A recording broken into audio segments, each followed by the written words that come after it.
Hello, everyone, and welcome to the Layover Fitbrief. These are basically debriefs after a trip that I do that I'll take you through how I plan for a trip, how I balance fitness and nutrition, how do I balance schedule changes, and how do I manage to do rest to get the most optimal out of all my energy on these layovers. I also show you what I take on terms of my nutrition on international and domestic layovers, so that's going to help a lot of people. So stay tuned. I'd love for you to subscribe if you find this content really helpful and you enjoy it. Subscribe and like so you don't miss out on one of these episodes. Welcome to the Fit Aviators Club podcast, where aviation, fitness, and mindset meet to improve the balance of your health and quality of life in aviation. This is your host, Fernando Contreras, and let's get to it.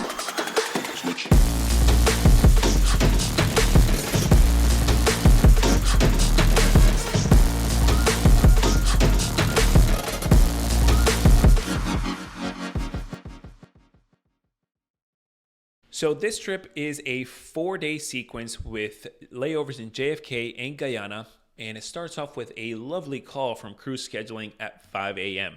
because I am on reserve starting at 5 a.m. So let me backtrack a little bit before I get into the details of the trip.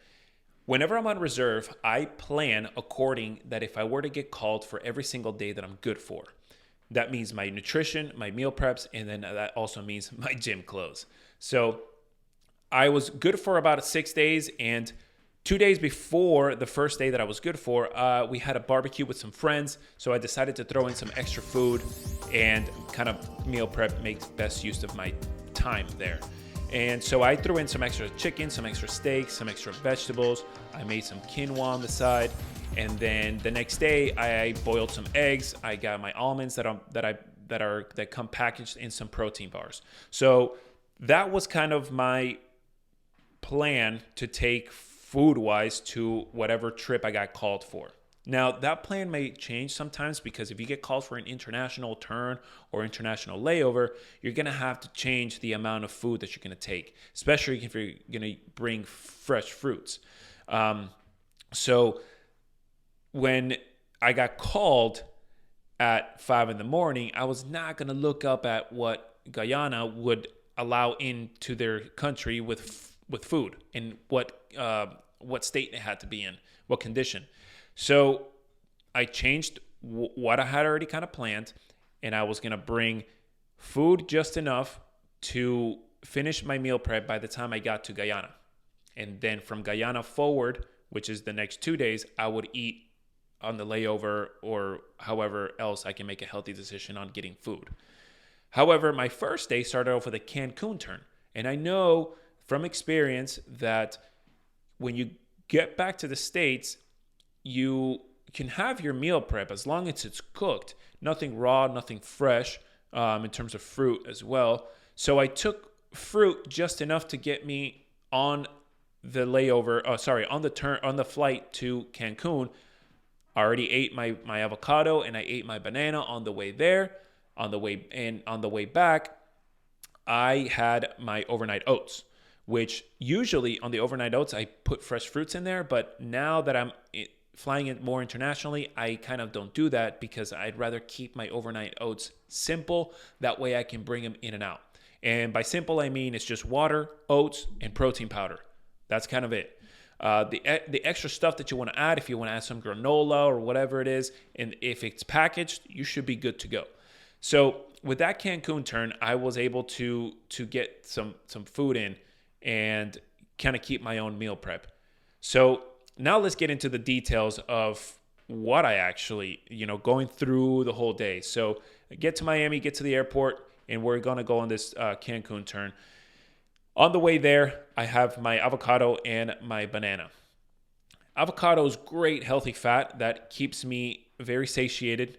And it's actually the best thing to have while you're sitting and have low intensity or low energy, not low energy, but you're not consuming that much energy, is to have healthy fats because of the way that they metabolize. Healthy fats metabolize with oxygen requirement. So when you're at a state that you are kind of like at rest, or you're at a pace where your oxygen demand is meeting the energy requirement, then you're burning fat for fuel, aka sitting or steady state cardio. something like that. So it keeps me very satiated. It gives me great situational awareness. I was craving a little bit of sweet, so I had my fruit. There it is, the banana. On the way there, we actually had breakfast as a crew meal. So I had my food on the way there, and then the flight attendants let us know, hey, you guys actually had some breakfast for your crew meals. Would you guys like it when you get to Cancun? I was like, sure, yeah, I'll try it. I'm still kind of new, and I want to try out all these different crew meals to see what everybody talks about. Some say it's bad, some say it's good. I know they're not the healthiest, but I still want to try them. So Captain sees me eat my food. Captain sees me eat the crew meal, and he looks over to me and he goes, hey man, did they not feed you at your previous job? And I just died laughing because it's true. I mean, I eat a lot, right? I gotta eat enough of either of like 2,700 to 3,200 calories per day, depending on my activity that day. But that's how much I burn. And so, yeah, I'm not gonna miss out on like a food, especially if I want to try it.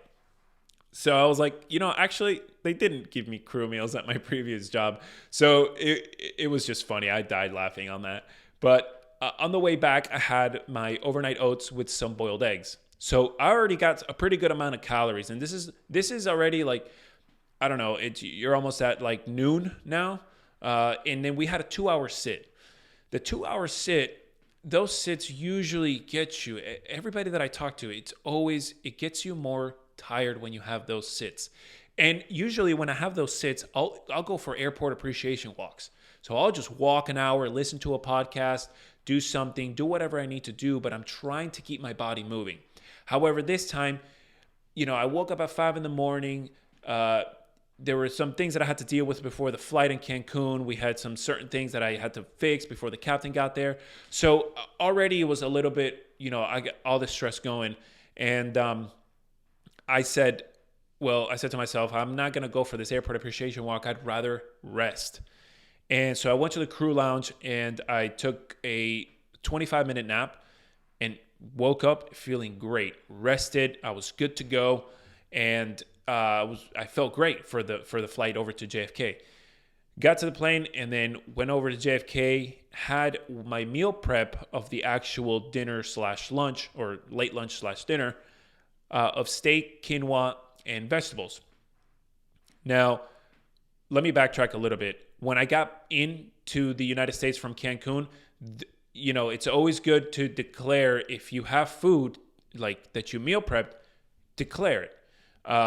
And they're always going to ask you, is there anything fresh? Is there anything, what do you have? And I always tell them, hey, everything that I have is cooked and everything that I have is also individually packaged in terms of like if it's like nuts or if it's like, a protein bar or something like that, it's packaged. It's really not that bad. If it concerns you to bring food in and out when you have international, then don't take it at all. But I want to let you know this based on my experience that this is what I was able to figure out because I get this kind of messages all the time. What do you do for food when you're international? Like you could also leave your meal prep in the crew room and then you do your international turn and then pick up your meal prep when you get back. Not a bad idea. That's what I used to do when I was at the regionals. So it really all depends on your schedule, and it's going to be a little tough in the beginning trying to figure out these plans and what to do. But once you get the great rhythm going, it's going to be like second nature. It's going to be easy. So let's go back to the JFK flight. We get there. I have my food. I'm pretty tired now by the time I get to the hotel. The plan was that I had a 3 p.m. van the next day or 2 p.m. van the next day. The plan was to wake up at a decent time, get some good rest, and then go exercise. And that's exactly what I did. I started off my morning with a great exercise routine. The gym at this hotel was incredible. I loved it. It was in downtown in Manhattan. So it was really, really nice. And the gym had all sorts of equipment. I was pretty satisfied with what it had. You could carry on a full workout routine there. So I'm going to read off my notes and tell you what I did. I took a couple of videos on some of these exercises that I did. So not all of them, because sometimes when I try to take the videos and do my workout, I kind of start losing like the pace that I'm in. When you get that rhythm going in your workout and you're just, crushing it. I don't want to interrupt that by having to film. So, but I like to be able to show some things that I do so you guys can see. So here's what I did. I started off my workout with a warm up. Usually I'll do like 3 minutes on like an elliptical or a 3-minute walk. And then I'll go into some active stretching. Specifically, I did active lat stretching on this layover because when you sit a lot, you have your glutes that become dormant, and you have your hip flexors that become overactive. Your glutes are connected to your lats, so all that in behind you kind of connects. And if I can stretch and strengthen both the lats and the glutes, I will have a better positioning of my hips. So with that being said, I did some stretching of the lats, and then I started to do some balance exercises with hip rotation. Now, this hip rotation not only is great for opening up your hip, but as I bring my knee over into an opening position, I'm actually kind of activating my glute medius and a little bit more of my glute max. And that's how I was kind of able to activate these muscles before I actually started my workout, which consisted of back and triceps this day. So the first superset that I did, I work out mostly in supersets depending on the phase of training that I'm in. I like to do supersets mostly, but sometimes I'll do single sets and increase my rest.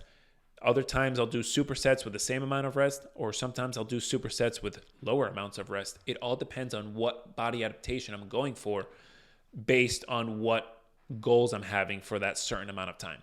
So here we go. The TRX rows, I supersetted that with tricep rope push down. Then I did farmer's carry, superset that with overhead tricep extensions. Then for the third superset, lat pushdowns with dumbbell tricep kickbacks. And then I finished with the row machine of 2 sets of 2 minutes. All that while I was watching the World Cup games, which I've barely missed the games. I've tried to watch every single one, whether I'm walking through the terminal or I'm working out or I'm at home.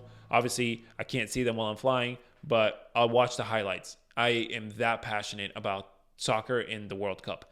So I did all that, and then when I got back, let me backtrack a little bit. I did 3 sets of 10 repetitions of each of those workouts, except for the farmer's carry. The farmer's carry, I just kind of did a lap around the gym, holding this weight. And I like the farmer's carry as an overall body stabilizing workout. You're engaging so many muscles during this movement that it kind of just kicks your body into gear. You can kind of place these farmer carries wherever you want in in your workout routine. I liked to place it in the middle because I didn't want to start off with such a heavy or an overall workout or overall body targeting exercise. I like to leave it in the middle, specifically for that day. But I think it's a fantastic exercise. So when I got back to the hotel room, I had some of my boiled eggs and then overnight oats with my protein powder in there. So that workout was pretty good for balancing my energy levels of getting good rest from the night before and also about to go fly for 5 hours. So that was pretty smooth. The way the energy management was from the time that I woke up until I landed in Guyana.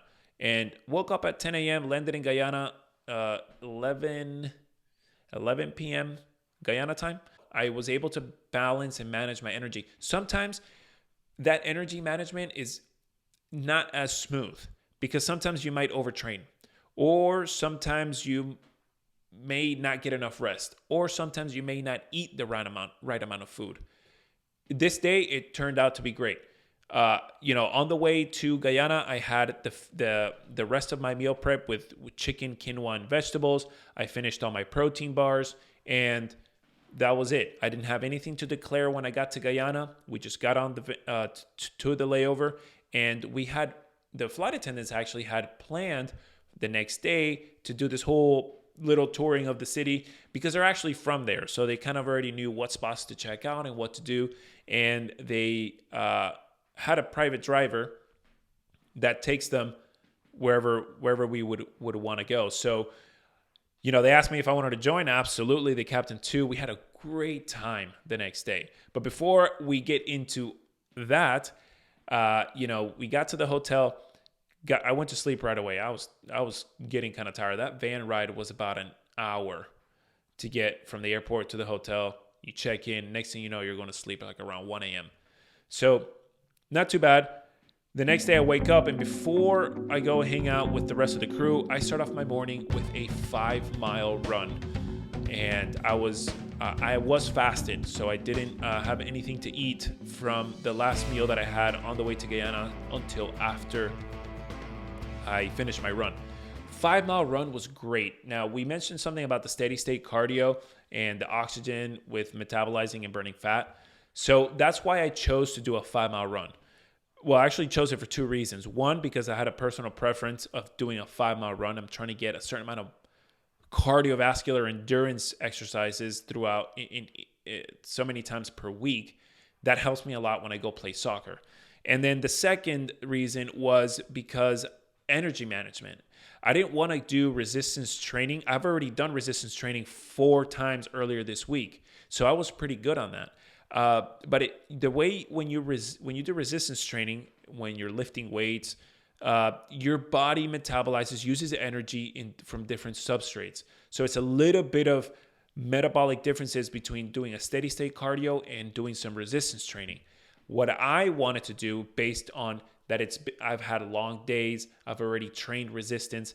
Let me get some cardiovascular endurance, and then also I want my body to metabolize this way. Now, I know that sounds very too much into detail, but that's just the way I know my body. That's just the way that I know that what I'm going to get in terms of energy management and making the most out of my day while still doing something. I know that that's going to be the best for me. And that's all been through trial and error, and also knowledge of, I've been a personal trainer. So knowledge from experience allows me to make these decisions that I know that will make me feel at optimal, performance. Does it always work out that way? No. There are times where there's so many variables, and in these variables, they may not always be the exact way that you're planned out to be. In terms of mainly nutrition, fitness, and rest. One of those 3 are off, it's going to affect you in another part of your day. So, I did that, and then met with the crew. We went out and we did some really fun stuff. I was actually but I was actually very happy to be so close to my home country. I was actually born in Venezuela, but I left Venezuela when I was very little. And, even though I didn't meet any people from Venezuela in Guyana, I just felt like I was kind of close to home, and it was just a really nice feeling. But I did get to see some pretty cool things. The first thing we did was go to the market that's close to the hotel. We did that through the car. They were setting up for all this Christmas stuff, so it was really nice to see all these decorations. I don't really go into a country expecting something. I always want to go there and learn and see for myself. And it was a pretty good experience. I really liked it. The second thing that we did was check out the Demerara Bridge, which is the longest floating bridge in the world. I was like, how does this even work? And they kind of showed me as we went through the bridge. There were on these floats that kind of kept, crossing this river and just kept this bridge stable. It was really cool.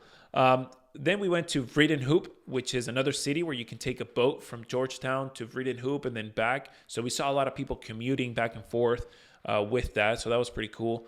Then we, on our way to just see different parts of Guyana, different little things, the surroundings changed so much between the different cities. Obviously, that happens anywhere in the world, but you could just see, the flight attendants were from there. And so they were just mentioning to me the whole time, hey, did you see the difference between this and that? And like when they were growing up, that this was here, and we passed by the house where they grew up in, and it was really cool to see that. But in this other little city called La Jealousy, and I don't know if I'm saying that right, we were gonna go get lunch. but we were so thirsty that we were just like, let's go get coconut water. And as soon as one of the flight attendants said that, there was literally a lady with a car with coconuts right there selling coconut water. And, we chopped it up, got to drink some coconut water. It was fantastic. I loved it. Quenched the thirst really well.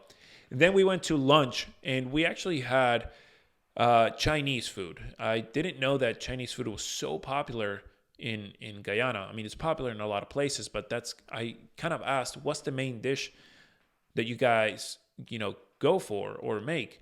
And, for the time that we were there, they just said, hey, Chinese food is very good here. Let's have some of that. So I was like, all right, let's go. I had a huge plate of rice, chicken, pork, eggs, vegetables, all that stuff. We had some wontons. We had some egg rolls. Now, I enjoy eating and getting to know different cuisines at different countries. Is it always going to be the healthiest? No. Can you make an effort for it to be healthy? Yes. But it all kind of depends on what decisions you have made throughout. Like before that, what kind of decisions you're going to make after that. If you've been eating poorly and then you go to a layover and you eat poorly, then you probably should try to make a healthier decision. If you've been eating great and exercising and everything, and now you're going to eat a giant plate of rice with chicken and a whole bunch of stuff, it's okay. It's not that bad. At the end of the day, I'm not saying that because you worked out and you ate right before that you are now justified to have a big plate of not healthy food. I'm not saying that. But for the results that you want in terms of health and fitness, then yes, I am saying it for that. The choice is always yours. The way you eat, the way you exercise, the way you include fitness in your lifestyle is always up to you. I'm just sharing my personal experience based on this is how I ate the days leading to this. I worked out. I wouldn't mind having a giant plate of rice and chicken. So it just kind of all really depends. Now, if my nutrition wasn't that well the days before, and if I hadn't exercised at all in like 3 or 4 days, then I would reconsider of like, hey, maybe I'm not going to have this giant plate of rice with chicken and other stuff on it with fried food and stuff like that. That's just my decision based on my conscious ingestion of food, what it's going to do to me internally. And if I hadn't done things to be able to keep my body active and moving and metabolically, more optimal, then I wouldn't have that kind of food. That's just my opinion though. So after we finished lunch, we checked out a couple more things on the way back to the hotel. And then when I got to the hotel, I just worked on some stuff, and then I ordered a salad from the hotel restaurant. Now that salad was like $17, but it had chicken. It was healthy. It was good. And that's how I finished my day that day. The next day, woke up pretty early, got the van ride back 45 minutes to an hour to the airport, and flew back to Miami. I don't remember what I had in the morning. I definitely had some coffee, and I think I just bought something from the airport that I had real quick. I can't remember what it was, but then we flew back to Miami, and we got here. When I got here, then I cooked some fresh, good food, and that's what I had. And then I worked out later in the day and enjoyed some more of those World Cup games. So that kind of wraps it up for this Layover Fit Brief. If you liked the content, if you enjoyed this and you learned something, hit that subscribe button. Give me a like. You can also follow me on Instagram and Facebook, Fit Aviators Club, where I post a whole ton of other great content explaining what I do, explaining how other crew members do it, and more educational things on how you can make great choices while you're in this aviation industry and trying to stay fit, or also making a healthy choice to become, more balanced with this health and fitness in this industry. So thank you so much for watching, and we'll catch you on the next one.